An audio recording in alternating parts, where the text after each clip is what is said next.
capítulo de número 24. Glória a Deus. Lucas, capítulo 24.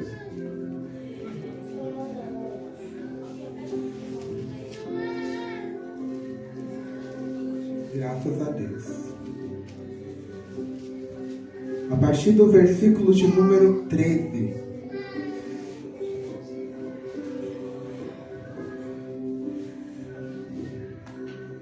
O projetor não quer ajudar, então hoje vai todo mundo usar a Bíblia. Evangelho de Lucas, capítulo 24, a partir do versículo de número 13. Amém? Falando? Glória a Deus.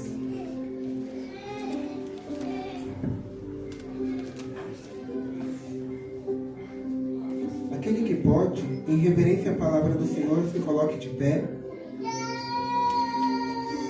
Lucas 24, a partir do versículo 13. E eis que no mesmo dia iam dois deles para uma aldeia que estava distante de Jerusalém a 60 estágios, cujo nome era Emaús.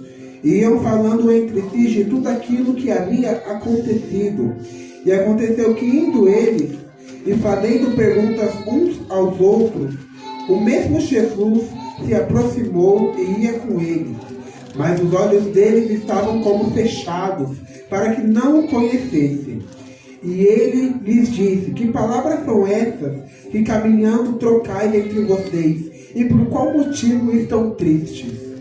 E responderam um cujo nome era Cleopas, e disse-lhe: és tu um peregrino em Jerusalém, e não sabe as coisas que têm acontecido nela durante esses dias?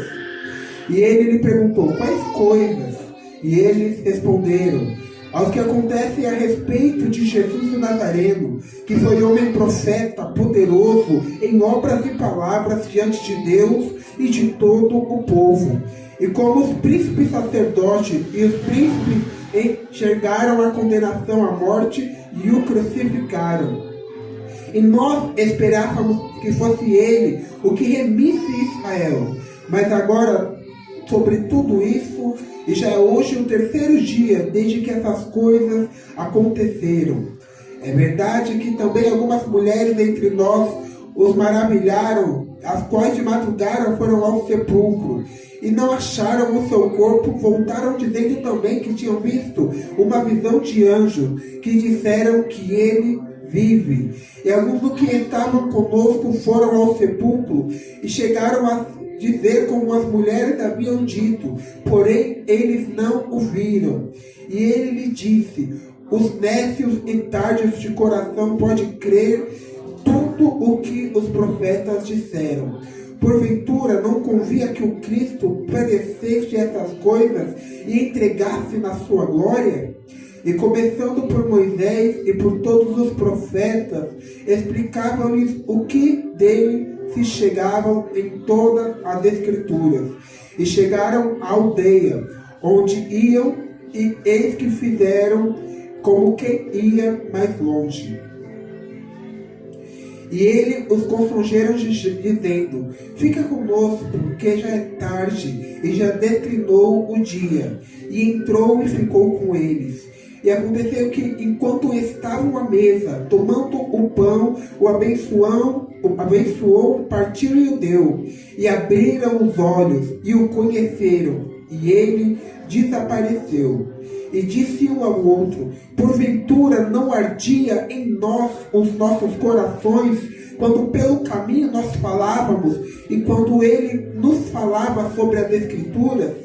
E na mesma hora, levantando-se, tornaram para Jerusalém, e acharam a congregação os 11, e contaram tudo conforme tinha acontecido, e diziam: verdadeiramente ressuscitou o Senhor, e já apareceu a Simão.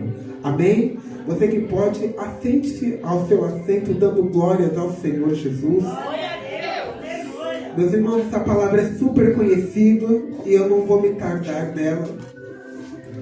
Mas o nosso irmão Lucas, Este tinha por si uma inteligência que os outros evangelhos não falam. Se a gente olha para o evangelho de Mateus, ele é mais voltado para a história.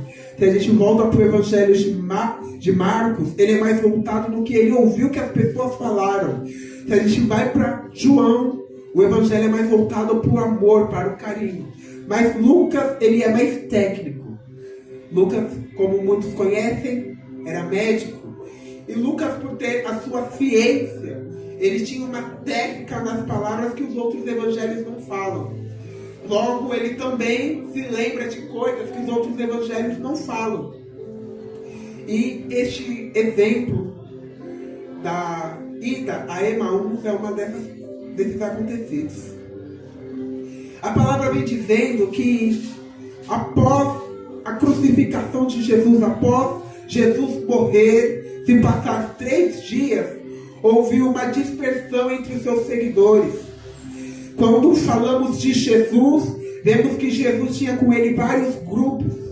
O primeiro deles era a multidão. E quem estava na multidão? Milhares e milhares de pessoas que estavam atrás de saber o que Jesus fazia, mas não queria compromisso.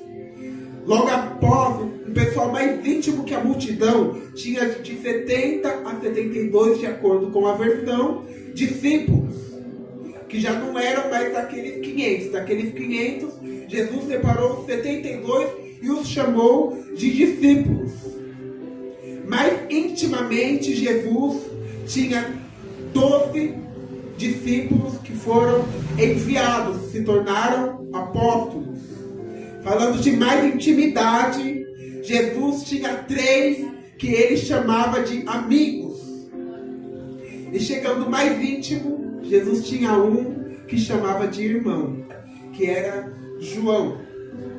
Mas falando sobre Jesus, onde Jesus ia, tinha muita gente atrás. Afinal de contas, quando um profeta ministrava, os doutores da lei, a população da Judéia, de Jerusalém, ia atrás para investigar.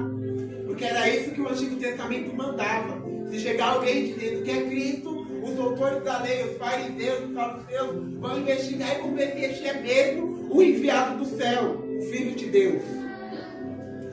Só que após a morte de Jesus, houve uma dispersão. Muitos se espalharam. Muitos foram para Roma, muitos foram para a Itália, muitos foram para o continente asiático. E alguns dos discípulos também fugiram.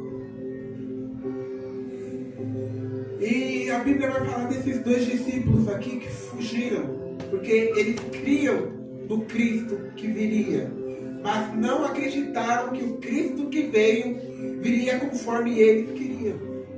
Porque eles queriam um Cristo que viesse para tomar o seu lugar de rei perante toda a população. Só que Jesus não fez assim. Jesus, ele mesmo sendo 100% Deus, continuou sendo 100% homem. E na sua humanidade, ele poderia destronar o rei de Jerusalém. Poderia assumir um trono que era dele por direito. Mas ele não fez, o que fez com que muitas pessoas criassem para eles uma interrogação. Esse não é o Cristo que eu achei que viria. E após a sua morte, se passou 1 dia, 2 dias, 3 dias, que conforme a tradição e o costume judeu, era o tempo que a alma tinha para retornar ao corpo, e viram que Jesus não ressuscitou. Então, eles se espalharam, foi cada um para um lado. E quando esses 2 iam para Emaús, se aproximou um homem, conforme a história vai falando aqui para os irmãos, que se envolveu na conversa deles. Eles estavam conversando, pois tinha acontecido uma fatalidade. E numa conversa dentre eles, se aproximou uma terceira pessoa. Mas a Bíblia diz que os olhos deles eram como se fechados.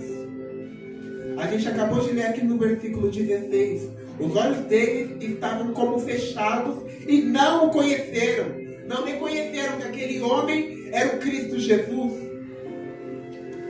Mas ainda assim, Jesus se aproximou deles e se envolveu na conversa. Do que vocês estão conversando? Do que vocês estão falando? E falando sobre Jesus, a distância que era grande, 60 estágios, se tornou pequena.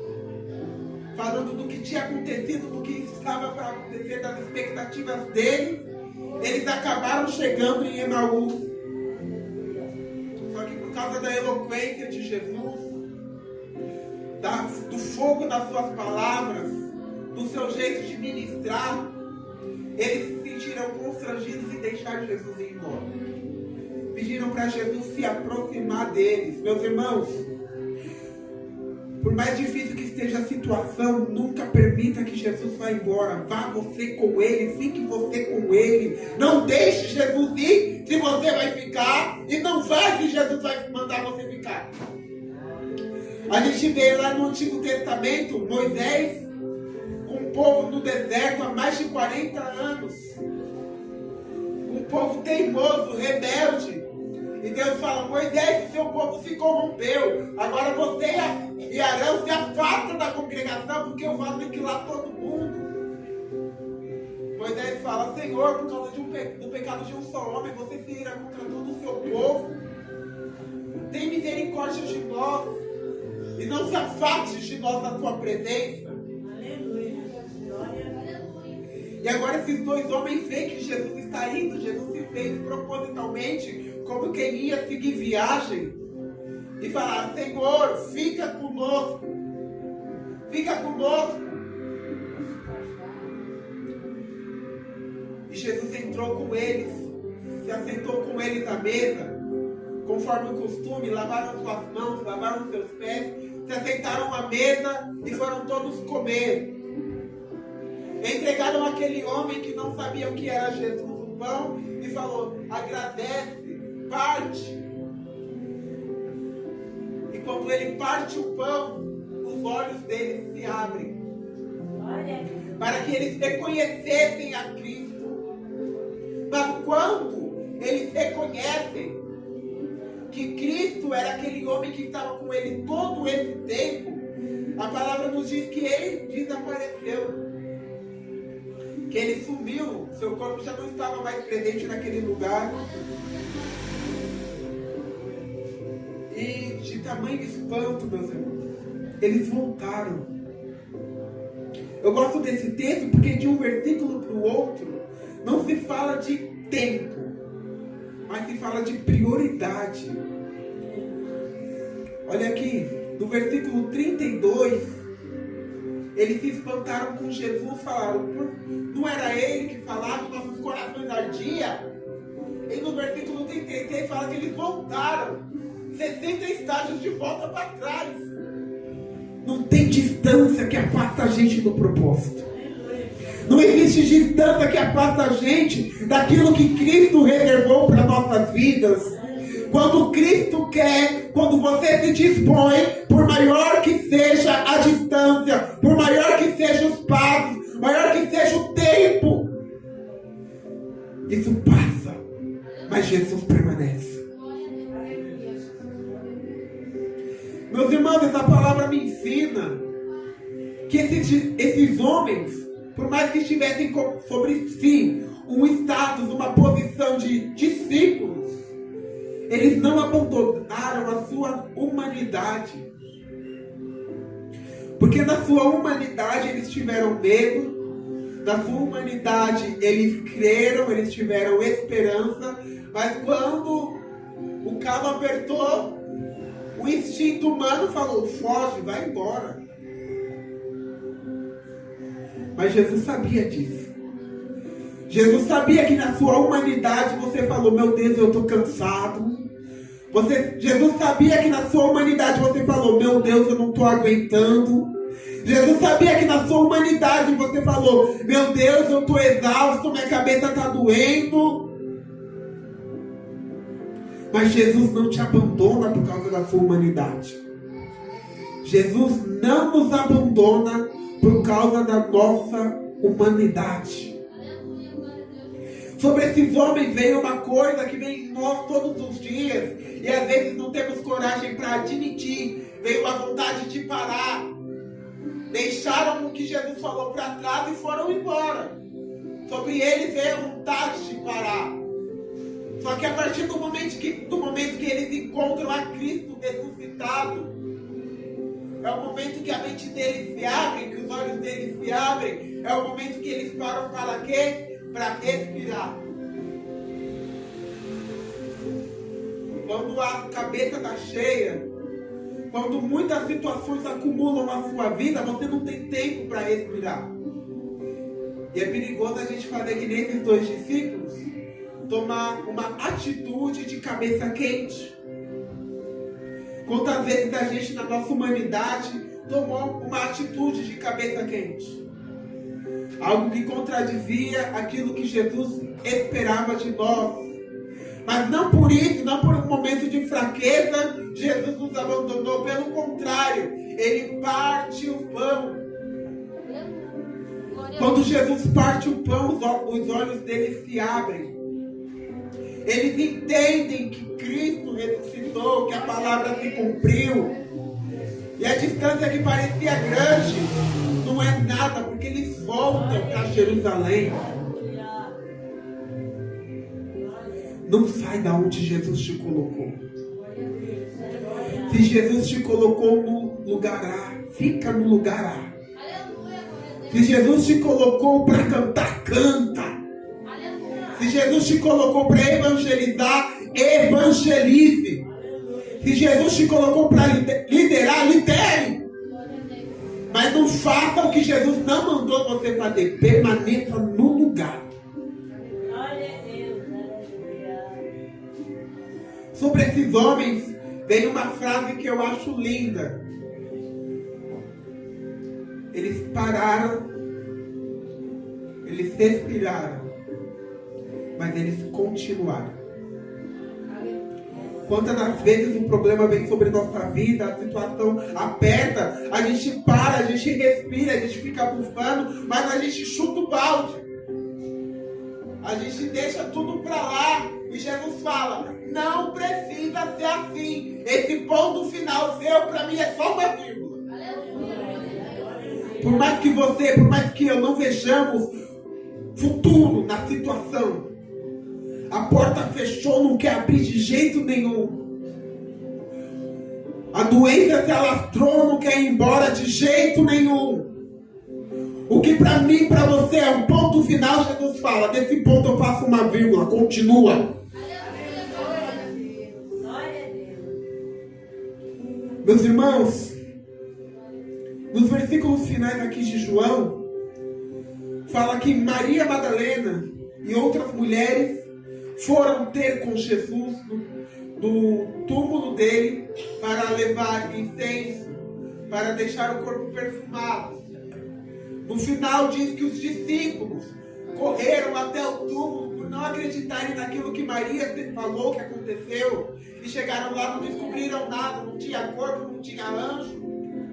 Veio a dúvida sobre os discípulos. Se veio a dúvida sobre discípulos enviados, apóstolos, vai vir a dúvida sobre a minha, sobre a sua cabeça.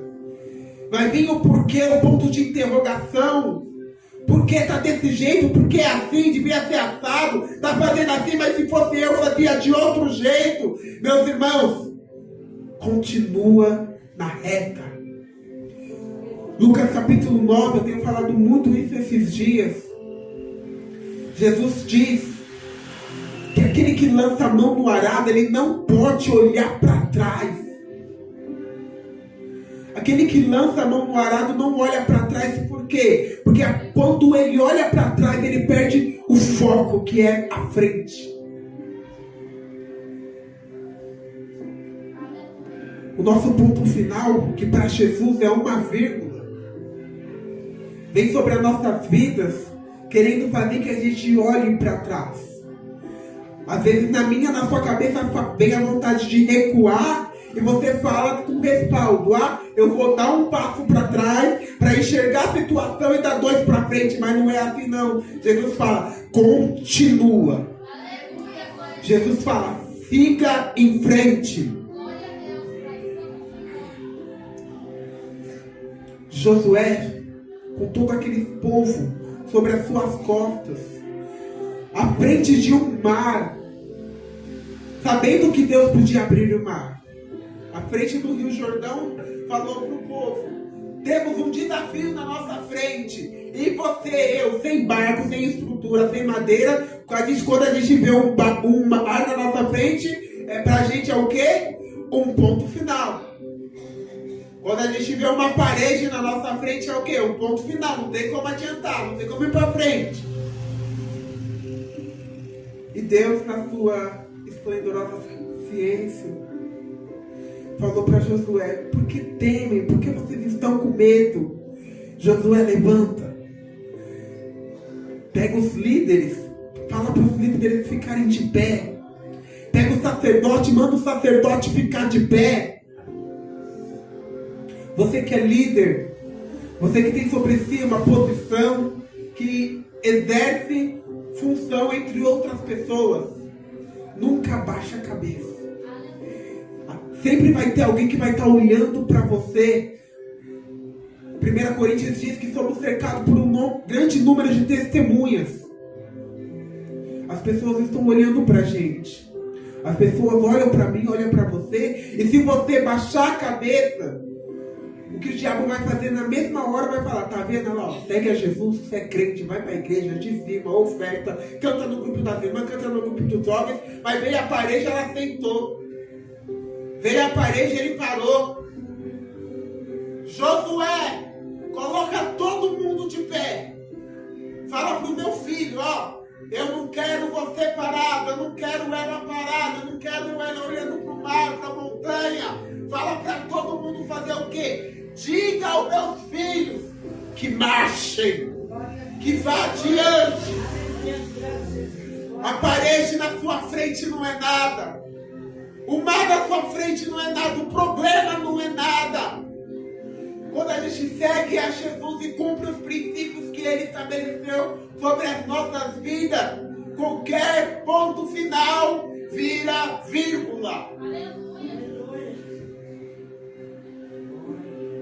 Deus te mostrou, Jesus se mostrou, perdão, a Maria. Jesus se mostrou a Simão. Jesus se mostrou a 2 discípulos. E Jesus quer se revelar na sua vida também.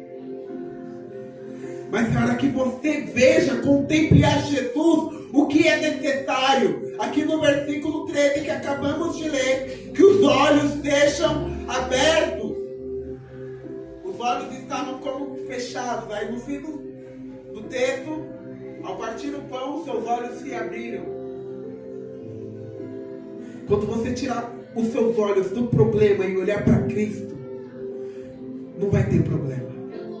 Quando você tirar a sua cabeça da preocupação e olhar para Cristo, não vai ter preocupação. Quando você tirar a sua cabeça da dor, da doença e olhar para Cristo, não tem doença. Meus irmãos, Deus é perfeito, Jesus é perfeito. Ele se revelou aos discípulos. Ele se revelou a Maria. Ele se revelou aos apóstolos. Ele quer se revelar a mim e a você. Para isso é necessário que venhamos a abrir os nossos olhos. Para abrir os nossos olhos precisamos reconhecer que Ele é. Que Ele é. E que Ele sempre será o mesmo. Como o nosso pastor falou, muitos usam a desculpa: a Bíblia não muda, mas a estratégia muda. Não, Deus é o mesmo. A situação mudou. O que era uma rua reta agora é uma curva. Jesus é o mesmo. Glória a Deus. A pressão alta virou problema de coração. Jesus é o mesmo. Glória a Deus. Aquele caroço virou um tumor, virou um câncer. Jesus é o mesmo. Para Ele não tem diferença. O que Jesus quer é que você abra os olhos. A partir do momento que nós venhamos a contemplar aquilo que Jesus é sobre nossas vidas, não tem problema, não tem dúvida, não tem ponto final. Tudo vira vírgula. Amém? Que a igreja fique com essa palavra. Não vou falar mais do que isso, porque se eu falar mais do que isso, vou falar de mim mesmo. Eu agradeço a minha oportunidade e as palmas louvam ao Senhor Jesus. Glória a Deus, aleluia, louvado seja Deus. Palavra maravilhosa nessa noite, né, irmãos? Que vocês têm recebido com bom grado essa palavra, amém? Aleluia, louvado seja Deus. Está conosco essa noite, é um jovem ali, Marcelo, né? É Marcelo? Glória a Deus, está nos visitando essa noite. Como a igreja recebe nosso irmão dizendo? Seja bem-vindo em nome do Senhor Jesus. Glória a Deus. Amanhã nós não temos trabalho, né, Cleber? Terça-feira, às 9, 8h30, tem oração e culto de intercessão, né, irmã Tati? E à noite, culto também, né? De oração também. Aleluia, louvado seja Deus. Quarta-feira sai do jovem, né? Aqui vai vir o irmão Júnior lá da sede, né? E quinta-feira, culto de libertação e cura divina, amém? Que Deus abençoe cada um de vocês aqui nessa noite, vocês que puderem estar aqui, aqueles também que não puderem estar, que Deus venha confortar, que Deus venha cuidar também, né? Louva a Deus por cada um de vocês aqui nessa noite, amém? Aleluia, louvado seja Deus. Esse é o recado que tem para essa semana. E os demais nós vamos passar na quinta-feira, amém? Glória a Deus. Aleluia, louvado seja Deus. E eu quero estar despedindo a igreja dizendo: